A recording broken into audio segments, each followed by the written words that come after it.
محمد وعلى آل محمد مبارک وسلم۔ الحمدللہ رب العالمین، والصلاة والسلام علی سیدنا و سید الانبیاء والمرسلین وعلى آلہ واصحابہ اجمعین۔ اما بعد فاعوذ باللہ من الشیطان الرجیم، بسم اللہ الرحمن الرحیم۔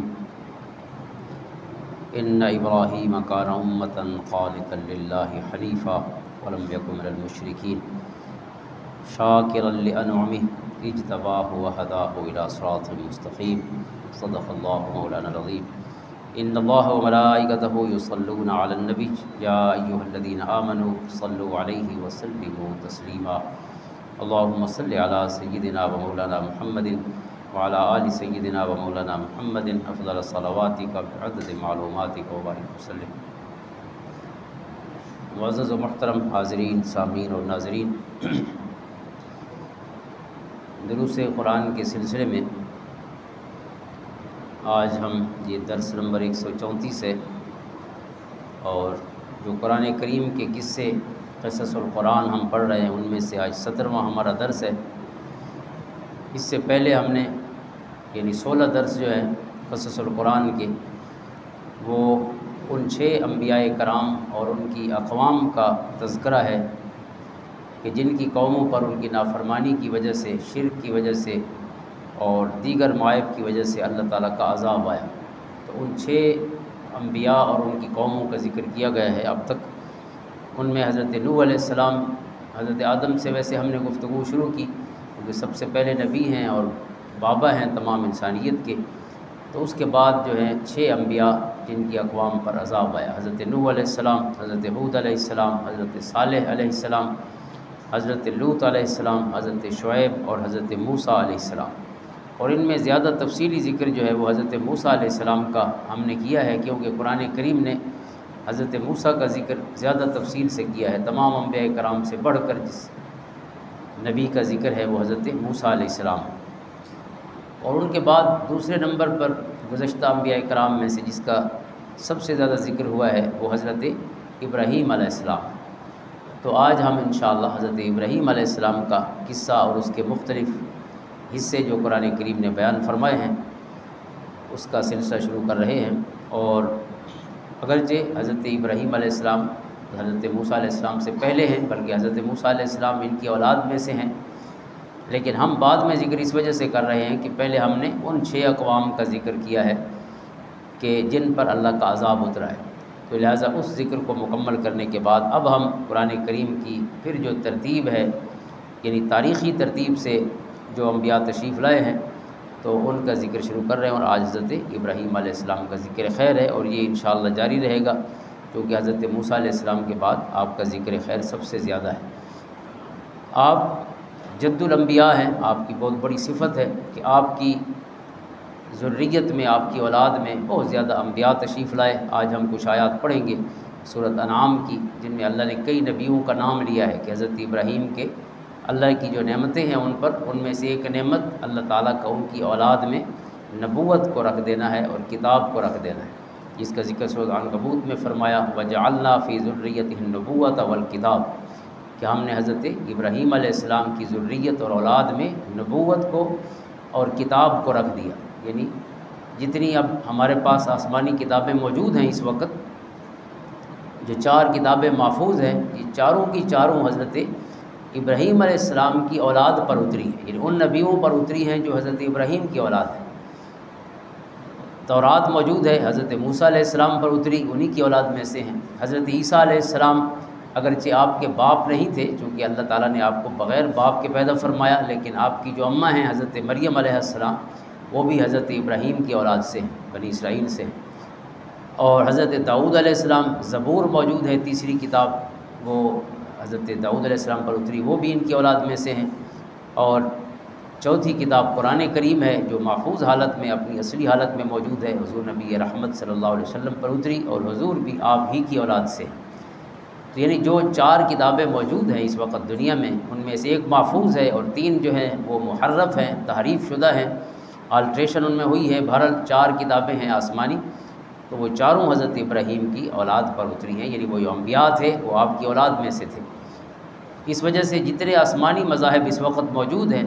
تین اہم ہیں، مسلمان ہیں اور ان کے علاوہ جو مذاہب ہیں، حضرت موسیٰ علیہ السلام سے اب نسبت کرنے والے یہود ہیں یا نصارہ ہیں حضرت عیسیٰ علیہ السلام کے ساتھ جو اپنی نسبت کرتے ہیں۔ تو تین آسمانی مذاہب والے جو لوگ ہیں وہ سب حضرت ابراہیم علیہ السلام کو قدر کی نگاہ سے دیکھتے ہیں، کیونکہ ان کو سب مانتے ہیں، کیونکہ ان جن نبیوں سے وہ منسوب ہیں، اپنے آپ کو منسوب کرتے ہیں، وہ حضرت ابراہیم ہی کی اولاد ہے۔ اور اللہ تعالیٰ نے اسی موضوع کو خاص طور پہ بیان فرمایا، چونکہ یہود و نصارہ یہ دعویٰ کرتے تھے کہ ہم حضرت ابراہیم سے منسوب ہیں یا ان کے قریب ہیں، اس وجہ سے کہ ہم جو ہیں حضرت ابراہیم کی اولاد سے ہیں، بنی اسرائیل جو کہ حضرت یعقوب کی اولاد تھی، حضرت یعقوب حضرت ابراہیم کے پوتے ہیں۔ تو قرآن کریم نے اس موضوع کو بھی بڑی خوبصورتی سے بیان فرمایا ہے اور اس مسئلے کو حل فرمایا ہے ان تینوں مذاہب کے درمیان کہ کون زیادہ حق رکھتا ہے کہ اپنے آپ کو منسوب کرے حضرت ابراہیم علیہ السلام کے ساتھ۔ سورۃ آل عمران میں یہ ارشاد فرمایا گیا کہ ما کان ابراہیم یہودیا ولا نصرانیہ، حضرت ابراہیم علیہ السلام نہ یہودی تھے نہ نصرانی تھے، چونکہ جو یہودی ہیں یا نصرانی ہیں وہ آپ کی اولاد میں سے ہی ہیں، پھر ان نبیوں کو مانتے ہیں کہ جو حضرت ابراہیم کی اولاد سے ہیں، لیکن اس وقت جس رنگ میں یہودی یا نصرانی تھے تو قرآن نے کہا کہ حضرت ابراہیم نہ یہودیوں جیسے تھے اور نہ ہی وہ نصرانی تھے، ولیکن کان حنیفا مسلما، یہ آپ کی صفت ہے کہ وہ خالص مسلمان تھے۔ حنیف کہتے ہیں یکسو، جس کی اور کسی طرف توجہ نہ ہو، اور خالص اللہ کی ذات کی طرف متوجہ ہو جو ہستی، یعنی وہ خالص موحد تھے اور توحید پرست تھے۔ وما کان من المشرکین، اور شرک کا شائبہ بھی ان میں نہیں تھا۔ اب حضرت ابراہیم کے قریب کون ہے؟ فرمایا ان اول الناس بابراہیم للذین اتبعوہ، بے شک ابراہیم علیہ السلام کے قریب وہ ہے زیادہ للذین اتبعوہ جو ان کی اتباع کرے، جو ان کے راستے پر چلے۔ وہذا النبی والذین آمنوا، اور یہ نبی یعنی حضور نبی رحمت صلی اللہ علیہ وسلم، والذین آمنوا، اور جو حضور پر ایمان لائے، فرمایا یہ حضرت ابراہیم علیہ السلام کے زیادہ قریب ہیں۔ واللہ ولی المؤمنین، اور اللہ تعالیٰ ایمان والوں کا مددگار ہے اور دوست ہے۔ تو اللہ نے یہ فیصلہ فرما دیا یہود و نصارہ اور مسلمانوں کے درمیان۔ تو بہرحال یہ تینوں مذاہب ابراہیمی مذاہب ہیں اس نسبت سے کہ حضرت ابراہیم کو سب اللہ کا نبی مانتے ہیں اور ان کا احترام کرتے ہیں، ان کی قدر کرتے ہیں۔ اور پھر حضرت ابراہیم علیہ السلام کی جو نسبت یہ آپ نے دیکھی ہے، سماعت فرمائی ہے، حنیف آپ کی صفت ہے، یہ کسی اور نبی کے ساتھ اللہ نے قرآن میں اس کو نہیں بولا، یعنی توحید میں اتنے خالص تھے اور توحید کے حوالے سے ان کا اللہ کی بارگاہ میں یہ مقام ہے کہ انہیں اللہ نے اپنی طرف متوجہ ہونے کا یہ خاص لقب عطا فرمایا۔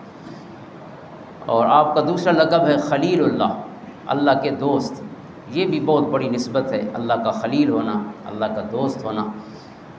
کیونکہ یہ قرب کا بہت ہی اعلیٰ مقام ہے۔ اللہ رب العزت جس کو اپنا دوست بنا لے تو اس کا مطلب ہے اللہ کا بہت ہی مقرب ہے وہ بندہ اور وہ ہستی۔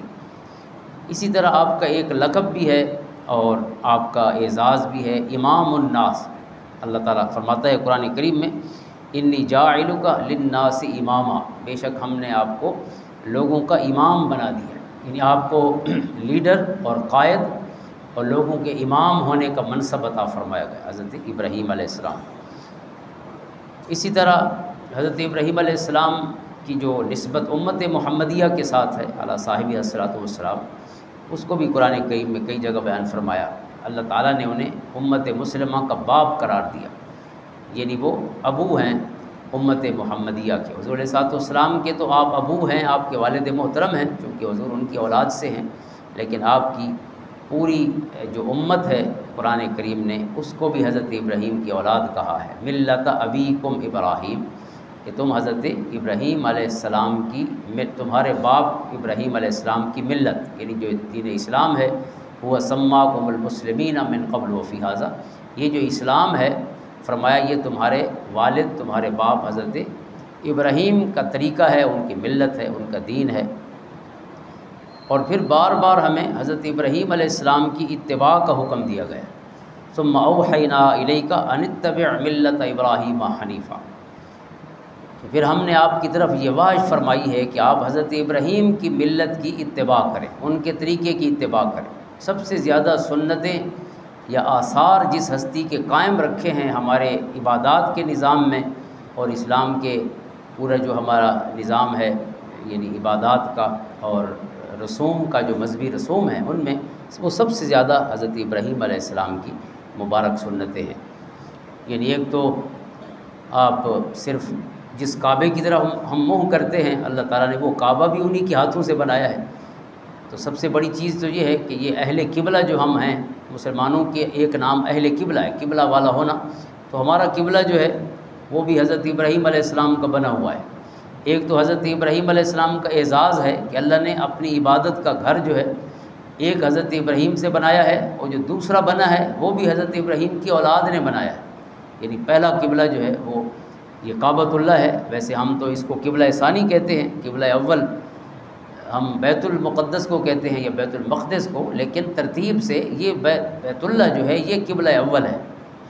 ہم اس وجہ سے قبلہ ثانی کہتے ہیں چونکہ حضور علیہ السلام جب مدینہ تشریف لے گئے تو 16-17 مہینے آپ جو ہے وہ بیت المقدس کی طرف منہ کر کے نماز پڑھتے رہے، اور پھر اللہ کے حکم سے جو صورت بقرہ نے بیان فرمایا قد نرى تقلب وجهك في السماء فلنولينك قبلة ترضاها، آپ کا چہرہ انور بیت اللہ کی طرف کر دیا گیا۔ تو اس وجہ سے ہم اس کو قبلہ اول کہتے ہیں، اس کو ثانی کہتے ہیں، لیکن تاریخی ترتیب سے جو ہے وہ بیت اللہ ہی قبلہ اول ہے۔ ان اول بیت وضع للناس للذی ببکہ، قرآن کہتا ہے کہ سب سے پہلے عبادت کے لیے جو گھر زمین پر بنایا گیا ہے وہ والا گھر ہے جو مکہ میں ہے، مکہ کو ہی کہتے ہیں۔ تو سب سے پہلا گویا معبد زمین پر جس نے تعمیر کیا ہے وہ حضرت ابراہیم علیہ السلام۔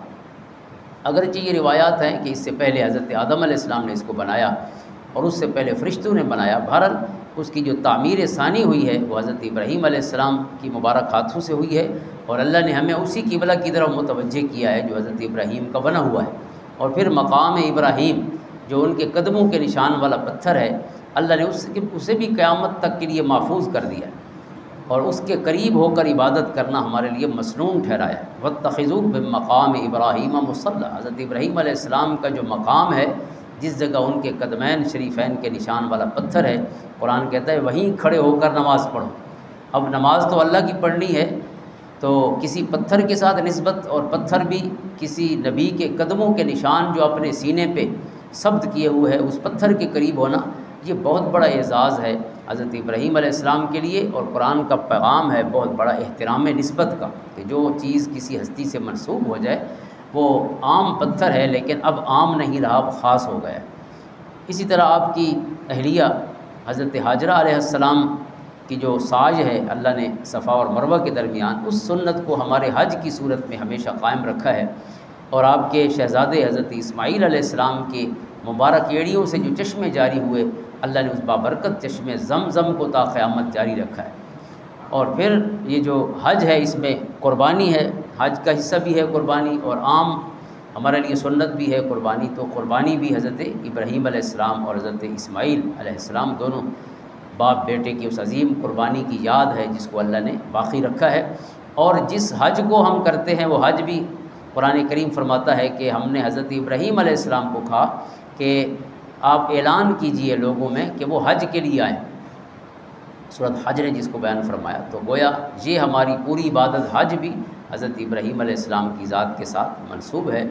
اس میں پھر کچھ حضور علیہ السلام کے لیے خاص شرعی احکام اترے جو آپ نے اپنی سنت کے ذریعے عطا فرمائے، اور اسی طرح جو ہم درود پاک پڑھتے ہیں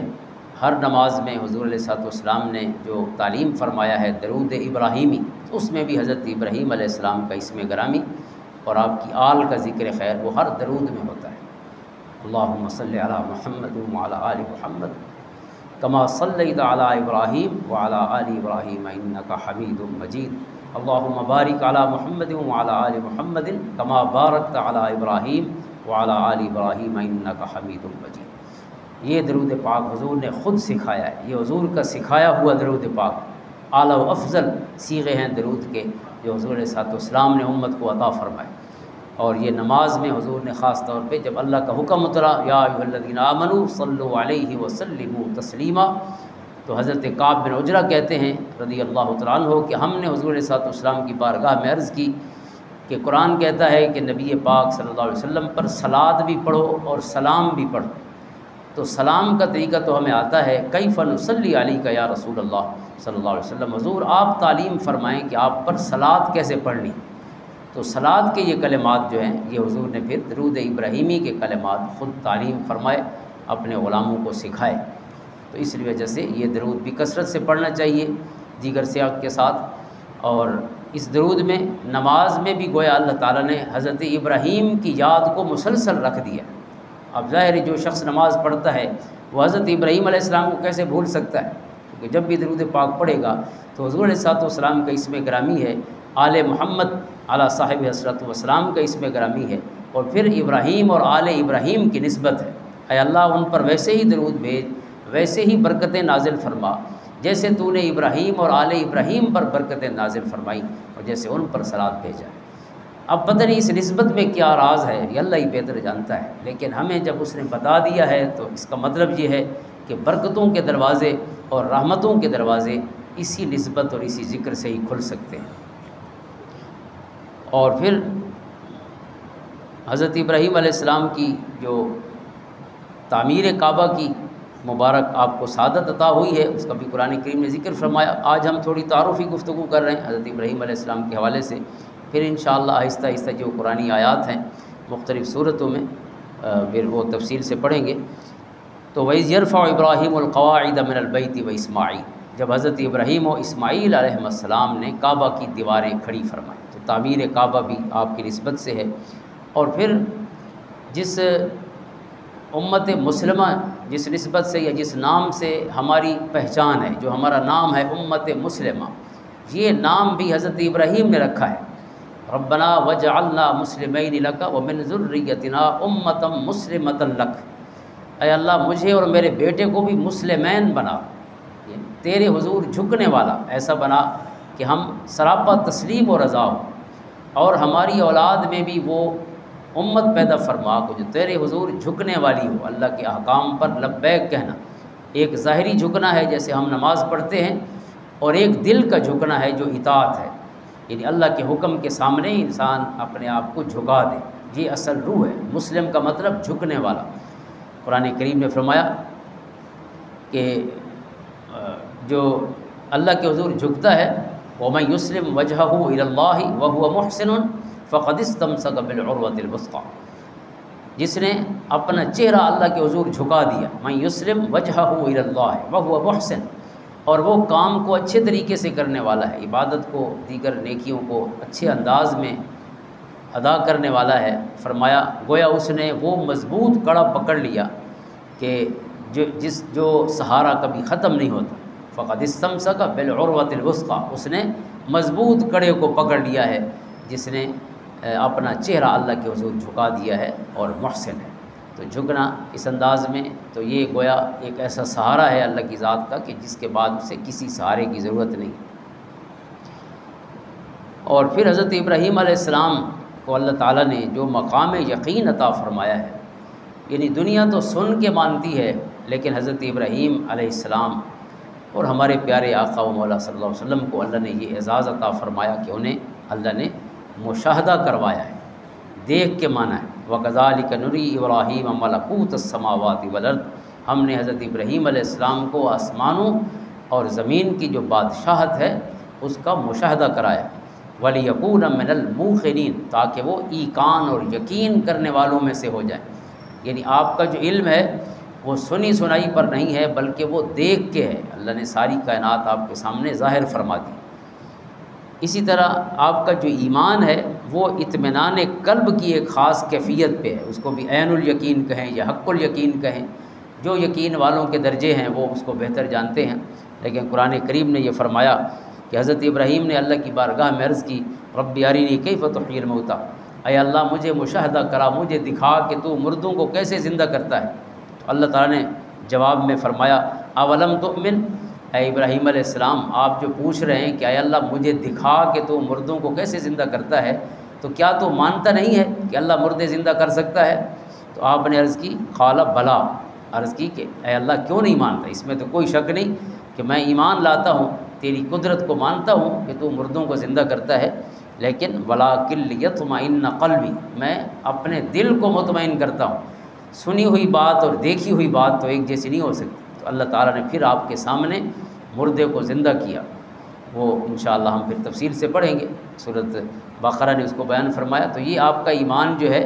وہ بھی بہت بلندیوں پر ہے، ایمان اور یقین۔ اور پھر جو آپ کا مقام تسلیم و رضا ہے، یعنی مان لینا، جو بھی اللہ کا حکم ہو اس کے سامنے، چاہے اپنے بیٹے کو ذبح کرنا ہو تو آپ تیار ہو۔ فلما اسلما وتلہ للجبین، کہ آپ اور حضرت اسماعیل دونوں تیار ہو گئے، باپ بھی تیار ہے، بیٹا بھی تیار ہے۔ یا ابت افعل ما تؤمر، بیٹے نے کہہ دیا کہ باپ جو حکم ہوا ہے اللہ کی طرف سے آپ کر گزری، ستجدنی انشاءاللہ من الصابرین، آپ مجھے صبر کرنے والوں میں سے پائیں گے۔ تو یہ صبر کا اور استقامت کا پہاڑ ہے حضرت ابراہیم علیہ السلام، اور تسلیم و رضا کا پہاڑ ہے۔ تو قرآن کریم نے فلما اسلما میں اس پورے واقعے کا وہ کی ورڈ جو ہے وہ اسلما ہے، کہ جب دونوں اللہ کے حکم کے سامنے جھک گئے۔ یہ وہی لفظ ہے مسلم والا، مسلمین والا۔ اور قرآن کریم نے آپ کے اس جھکنے کو ایک اور جگہ بیان کیا سورۃ بقرہ میں، اذ قال له ربه اسلم قال اسلمت لرب العالمین، جب اللہ نے ان کو حکم فرمایا کہ اے ابراہیم جھک جائیے، تو حضرت ابراہیم نے عرض کی اسلمت لرب العالمین، میں تو پہلے ہی جھکا ہوا ہوں اپنے رب کے سامنے، یعنی کوئی دیر کی بات نہیں۔ اور پھر آپ کی یہ جو تسلیم و رضا کی ایک خاص کیفیت قرآن نے بیان کی، اور یہ کمال لفظ ہے، وَإِبْرَاهِيمَ الَّذِي وَفَّى، اور ابراہیم نے وفا کی۔ اب اللہ جس کو وفا فرما رہا ہے، وفا کا مطلب ہوتا ہے پورا کرنا، وہ وعدہ ہو، وہ کسی سے لگی نبھانا ہو، کسی سے محبت نبھانا ہو، کسی سے عشق نبھانا ہو، جو بھی ہو اس میں پورا کرنا، یعنی ایسا نہ ہو جفا کی طرف نہ جائے، یا انسان کسی حوالے سے بھی اس میں سستی نہ کرے، اپنے عہد پر، اپنے میثاق پر، اپنے وعدے پر، اپنی لگی پر پورا اترنا۔ وَإِبْرَاهِيمَ الَّذِي وَفَّى، ابراہیم وہ ہیں کہ جنہوں نے وفا کی ہے، ہر وعدہ پورا کیا ہے، ہر آزمائش پر پورا اترے ہیں۔ وَإِذِ ابْتَلَىٰ إِبْرَاهِيمَ رَبُّهُ بِكَلِمَاتٍ فَأَتَمَّهُنَّ، اللہ تعالیٰ نے ابراہیم علیہ السلام کو آزمایا اور وہ پورے اترے، فَأَتَمَّهُنَّ، ہر آزمائش پر وہ پورے اترے۔ اللہ رب العزت نے ان کے پورے اترنے کو اور اس باب میں ان کی وفا کو پھر بیان فرمایا، کہ جب سامنے آگ جل رہی ہو اور آپ کو کہا جائے کہ آپ اپنا موقف چھوڑ دیں ورنہ آگ میں پھینکتے ہیں، اور آگ بھی کوئی تھوڑی نہ ہو بلکہ وہ کئی مہینے ایندھن اکٹھا کیا جائے اور وہ آسمان تک شعلے جا رہے ہوں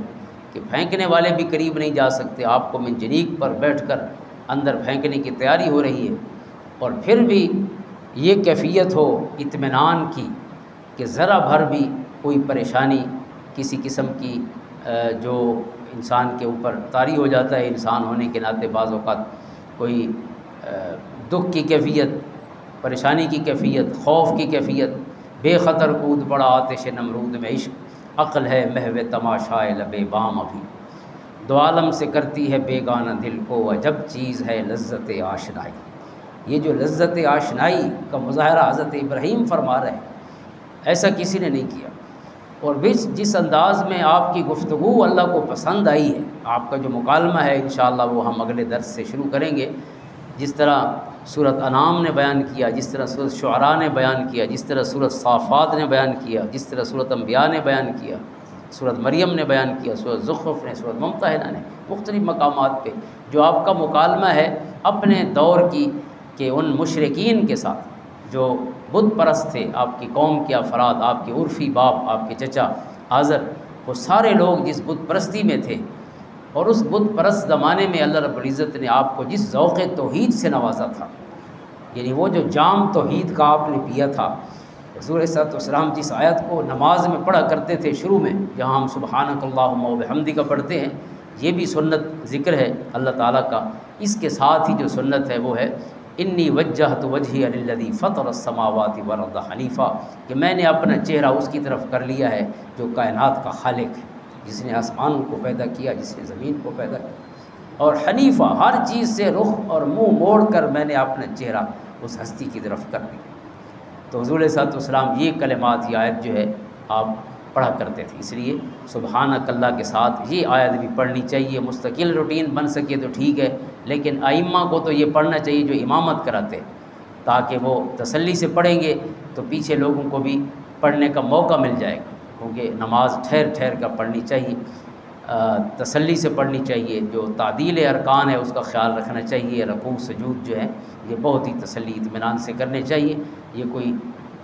ہیزرڈ میں کرنے والا کام نہیں ہے، یہ بہت ہی محبت سے کرنے، نماز سے زیادہ ضروری کام کیا ہو سکتا ہے انسان۔ تو اس لیے یہ کلمات جب امام پڑھے گا تو پیچھے والے جو آہستہ آہستہ مل رہے ہوتے ہیں تو انہیں جو ثنا ہے وہ پڑھنے کا زیادہ موقع مل سکے گا۔ انی وجہت، کبھی کچھ احادیث میں انی کا لفظ ہے، کچھ میں انی کے بغیر ہے، یعنی ویسے آیت کا حصہ تو ہے انی وجہت، لیکن کچھ حدیث میں صرف وجہت وجہی للذی فطر السماوات والارض حنیفا وما انا من المشرکین۔ ظاہر ہے جب اللہ کے حضور انسان کھڑا ہو گیا ہے، جیسے لکھا ہوتا ہے کہ دنیا سے تعلق کاٹ کے اللہ کے ساتھ جوڑ لینا، تو یہ آیت یہی کہتی ہے جب ہاتھ اٹھا دیے ہیں تو اس کا مطلب دنیا سے ہاتھ اٹھا دیے اور دنیا کے خالق کے ساتھ اپنا رابطہ قائم کر لیا۔ تو یہ آیت جو ہے اسی اعلان، اور یہ سمجھے کہ نیت ہے، یہ اصل نیت ہے کہ ہمارا منہ کدھر ہے، اس کی طرف ہے جو کائنات کا خالق ہے۔ تو پھر آپ کی جو ذات گرامی ہے اس کو اللہ تعالیٰ نے امت قرار دی ہے۔ ان ابراہیم کان امتا قانتا للہ حنیفا، بے شک ابراہیم علیہ السلام پوری امت تھے، اللہ کی اطاعت کرنے والے تھے، اللہ کی بارگاہ میں یکسو تھے، وہی صفت جو حنیف کی صفت ہے۔ تو یہ بھی آپ کی شان ہے، آپ کی عظمت ہے، آپ کی انفرادیت اور ڈسٹنکشن ہے کہ ایک شخص کو اللہ نے امت قرار دیا ہے، کیونکہ اس ایک شخص کی اولاد سے کئی امتیں پیدا ہوئی ہیں۔ اور امت مسلمہ اگر نام دیکھا جائے تو سارے ماننے والوں کو اللہ نے ایک ہی نام رکھا ہے، امت مسلمہ۔ یہ تو یہودی نصرانی اپنے آپ کو کہنے والے ہیں، دراصل انہوں نے وہ راستہ چھوڑ دیا ہے۔ للذین اتبعوہ، قرآن کہتا ہے جنہوں نے ابراہیم کا راستہ اپنایا ہے وہ تو سارے حنیف ہیں اور مسلم ہیں، تو وہ تو ایک ہی نام ہے جو اللہ نے رکھا ہے۔ هو سماکم المسلمین من قبل وفی ھذا، اللہ نے تمہارا نام مسلمان ہی رکھا ہے اس قرآن میں بھی اور اس قرآن سے پہلے بھی۔ اللہ نے نام نہیں بدلا ہے، ہم نے نام بدلا ہے۔ اللہ کے ہاں ایک ہی نام ہے اس کو ماننے والوں کا، اور وہ ان کو مسلم کہنا پسند کرتا ہے۔ جو اللہ کے رسول نے فرمایا، قرآن نے آپ کے زبان سے یہ کہلوایا ہے، قل ان صلاتی ونسکی ومحیای ومماتی للہ رب العالمین لا شریک لہ وبذالک امرت وانا اول المسلمین۔ اور ہر اللہ کی طرف بلانے والے کا اللہ تعالیٰ نے یہ مبارک قول بیان کیا، ومن احسن قولا ممن دعا الی اللہ وعمل صالحا وقال اننی من المسلمین، جو کہتا ہے کہ میں مسلم ہوں، اللہ فرماتا ہے اس سے زیادہ پیاری بات کس کی ہو سکتی۔ تو لہٰذا مسلم پہ فخر کرنا چاہیے، یہ اللہ کو جو نام پسند ہے اس نے ہمارا یہ نام رکھا ہے، بلکہ ہمارا نہیں رکھا، من قبل وفی ھذا، اللہ فرماتا ہے تم سے پہلے بھی اللہ کو ماننے والوں کا ایک ہی نام تھا اور اس قرآن میں بھی ایک ہی نام، اللہ نے نام نہیں بدلائے، تو لہٰذا ہمیں انداز بھی نہیں بدلانا چاہیے، مسلم رہنا چاہیے، اللہ کے حضور جھکنے والا۔ تو حضرت ابراہیم علیہ السلام کے پھر جو شاعر ہیں آپ کی پوری یعنی آپ کی جو فیملی ہے، جو اہل بیت ہیں، ان سے جڑے ہوئے جو مبارک شاعر ہیں، اللہ نے اس کو اپنی نشانیاں قرار دیا۔ ان الصفا والمروۃ من شعائر اللہ، کیا ہے؟ حضرت ابراہیم علیہ السلام کی گھر والی حضرت ہاجرہ علیہ السلام کے قدم جن پتھروں سے لگ گئے، اللہ نے فرمایا یہ پتھر بھی اللہ کی نشانی بن گئے۔ اب سارے پتھر اللہ کے ہیں، سارے پہاڑ اللہ کے، لیکن اللہ کے پیارے بندوں کی نسبت جن پتھروں اور پہاڑوں سے ہو گئی ہے وہ عام پتھر نہیں رہے، عام پہاڑ نہیں رہے، بلکہ قیامت تک اللہ کے قرب کا ذریعہ بن گئے۔ ان کی سنتوں کو اللہ نے زندہ رکھا ہے۔ اللہ تعالیٰ آپ کی ملت پر، آپ کے دین پر ہمیں استقامت عطا فرمائے، اور رب کائنات جو حضور علیہ الصلوۃ والسلام کے دین میں یہ آپ کی سنتیں باقی ہیں ان سب پر ہمیں عمل کی توفیق عطا فرمائے۔ اور آپ کا جو ذکر خیر ہے مزید تفصیل سے انشاءاللہ قرآنی آیات میں تو اگلے درس سے شروع کریں گے۔ اللہم صلی علی محمد وعلی آل محمد وبارک وسلم۔